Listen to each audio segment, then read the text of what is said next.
یہ کہہ رہے ہیں کسی پہ چل جا، یہ ایک ہی مکے والے کے پاس پہنچ جائے گا.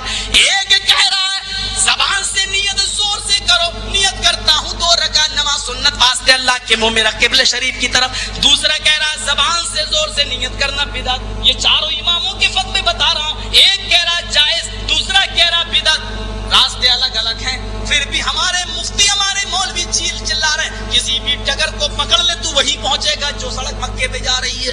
غور تو کرو میرے پیارے ساتھیوں، آج حالات کتنے ناگفتہ ہیں، پھر بھی کہہ رہے ہیں کہ راستے الگ الگ پہنچو گے وہی راستہ ہی الگ ہے. اور یہ تمہیں نیپال لے جا رہا ہے لیکن تم کہہ رہے ہو کہ نہیں پہنچو گے مکہ. یہ کیسے ہو سکتا ہے؟ ہمیں دور سے دکھائی دے رہا ہے کہ یہ راستہ مکے کا راستہ نہیں ہے، پھر بھی زبردستی ڈھکیلے جا رہے ہو.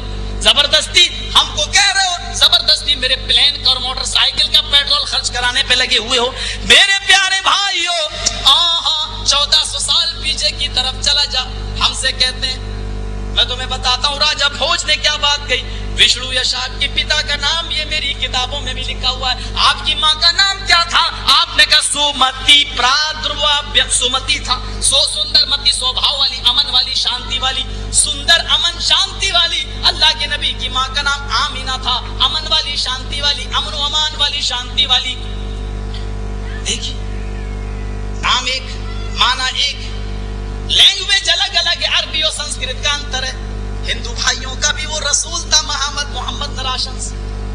آج ہم تو یہ بتاتے ہیں کہ رسول رحمت للعالمین ہے اور عالمین عالم کے لیے، تو عالم کے لیے ثابت کرنے کے لیے ہم کو ان کی بھی کتابیں پڑھنا پڑیں گی. جب تک ہم ان کو بتا نہیں سکتے کہ آپ کی کتابوں میں بھی میرے نبی کا تذکرہ ہے، لیکن کیا بتاؤں، منتر پڑھ دیا تو کافر، تم اردو دھوکا دھونک مچو تو پکے مسلمان، ہم سنسکرت پڑھ دیں تو ہم کافر ہو گئے. ذرا غور تو کرو میرے پیارے ساتھیو. اگر ان جملوں پر کافر ہوں تو جاؤ مجھے رہنے دو. قیامت کے دن میرا آقا میرا دامن پکڑ کے پوچھے گا، آئے جرجیس بتا تو نے جو اللہ نے تجھے عالم بنایا تھا اور میرے بعد دین کی وراثت علماء کے ہاتھ میں آئی تھی، میرے بارے میں تو نے کیا بتایا؟ میں کہوں گا اے اللہ کے نبی، زیادہ نیکیاں لے کر تو نہ آیا، زیادہ اچھے عمل کر کے تو نہ آیا، لیکن دنیا میں جب تک زندہ رہا ہندو بھائیوں کو بھی آپ کے بارے میں بتاتا رہا، یہودیوں کو بھی بتاتا رہا، اور میں نے دنیا میں گالیاں کھائی تو اپنوں سے کھائی، اور تو اچھی طریقے سے جانتے اے اللہ کے رسول، آپ کو اللہ نے بتا دیا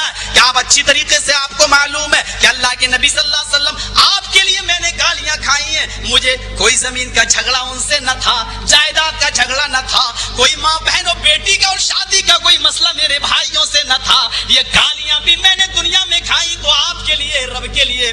اگر اللہ تعالیٰ سے میری سفارش کرا سکتے جرم میں تو کرا دیجئے. شاید میری نمازیں، میرے روزے تو مجھے جنت میں نہ لے جا سکے، لیکن تمہاری زبان کی دی ہوئی گالیاں میری نجات کا ذریعہ بن جائیں. کتنے شیریں ہیں لب تیرے کے رقیب میں گالیاں کھا کے بے مزہ نہ ہوا. راجہ بھوج جب وہاں سے چلے تو کہنے لگے کہ میں بھارت میں جا رہا ہوں، اے محمد صاحب مجھے کچھ نصیحت کر دیجئے کہ میں بھارت میں جانے کے بعد لوگوں کو کیا بتاؤں. تب محمد صاحب جواب دیتے ہیں کہ راجہ بھوج جب بھارت میں پہنچو تو میرا ایک قافلہ، میرا ایک گروہ بھارت میں تبلیغ کے لیے آئے گا، دھرم پرچار کے لیے آئے گا. میں تو بھارت نہیں جا سکوں گا، میرے انویائی، میرے صحابہ بھارت میں آئیں گے. میرے صحابیوں کی پہچان یہ ہوگی، جب یہ لوگ پہنچے تو اپنے ہندوستانیوں سے، بھارتیہ لوگوں سے، باشندوں سے اتنا کہہ دینا کہ ان کی یہ پیشین، ان کی علامتیں اور چہن دیکھ کر ان پر ایمان لے آنا.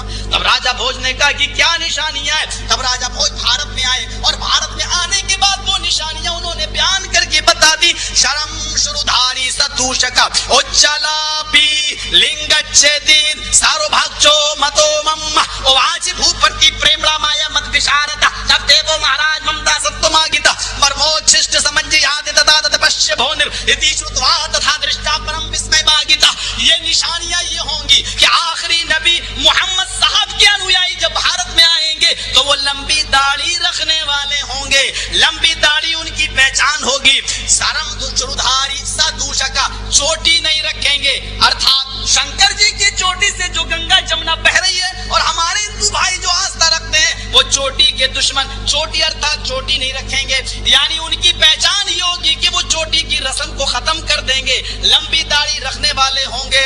اور ان کی ایک پہچان ہی ہوگی اچالاپی،